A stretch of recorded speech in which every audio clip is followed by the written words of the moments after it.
అందరికీ నమస్కారం. నా పేరు ప్రసన్న. మీరు చూస్తున్నది ప్రసన్న వదనం.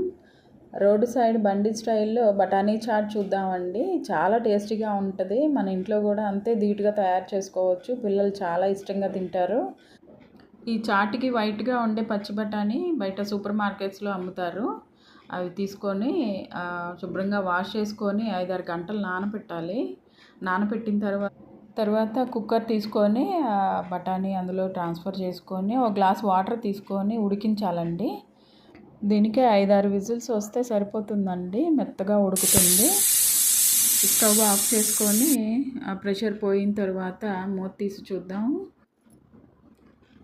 చూడండి ఉడికిపోయినాయి. ఇవి తీసి వేరే గిన్నెలో ట్రాన్స్ఫర్ చేసుకుందాము. ఈ బఠానీ కాస్త చల్లారాలండి.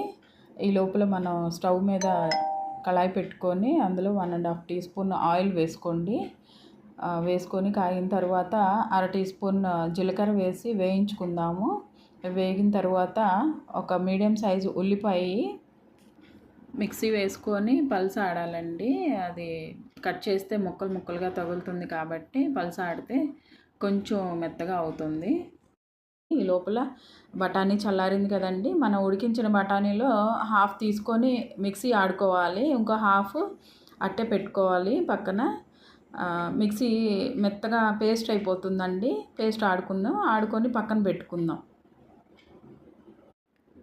ఉల్లిపాయ వేగింది కదండి. ఇప్పుడు 2 మీడియం సైజ్ టమాటాలు ప్యూరీలాగా ఆడుకొని అది కూడా ఉల్లిపాయ పేస్ట్లో వేసుకొని మగ్గించుకోవాలండి. ఒక స్పూన్ అల్లం వెల్లుల్లి పేస్టు, పసుపు, రుచికి సరిపడా సాల్టు, ధనియాల పొడి, వేయించి పొడి చేసుకున్న జీరా పొడి, కారం, తరువాత చాట్ మసాలా పౌడర్ అండి ఇది. ఇవన్నీ మసాలాలు వేసేసుకొని ఒకసారి వేయించుకోవాలి. నూనెలో వేయించిన తర్వాత మనం ముందుగా పేస్ట్ చేసి పెట్టుకున్న బఠానీ పేస్ట్ ఉంది కదండి, అది వేసేసుకొని తర్వాత హాఫ్ ఉంచిన బఠానీ ఇది కూడా వేసేసుకోండి. మిగిలిన వాటర్ కూడా పోసుకోండి. మీకు సరిపడే కన్సిస్టెన్సీ కోసం ఇంకొంచెం వాటర్ కూడా యాడ్ చేసుకోవచ్చండి. ఇప్పుడు ఈ టైంలో మీరు సాల్ట్ అంతా చెక్ చేసుకోండి. వాటర్ మరుగుతుంది చూసారా? వాటర్ మరిగి కొంచెం చిక్కబడాలండి. పైకి ఆయిల్ తేలింది. ఈ చిక్కదనం సరిపోతుందండి.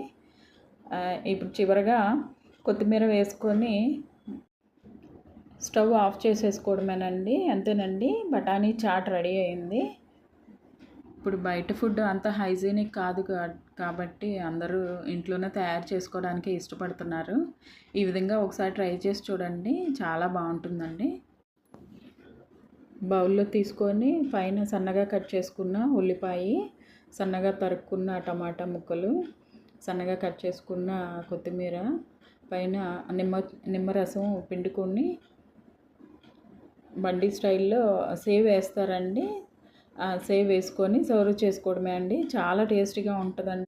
మీరు ఒక్కసారి ఈ విధంగా ట్రై చేశారంటే పిల్లలు బయట కూడా వెళ్ళకుండా ఇంట్లోనే కావాలని అడుగుతారు. ఈ రెసిపీ కనుక నచ్చినట్లయితే please like, share and subscribe. Thank you.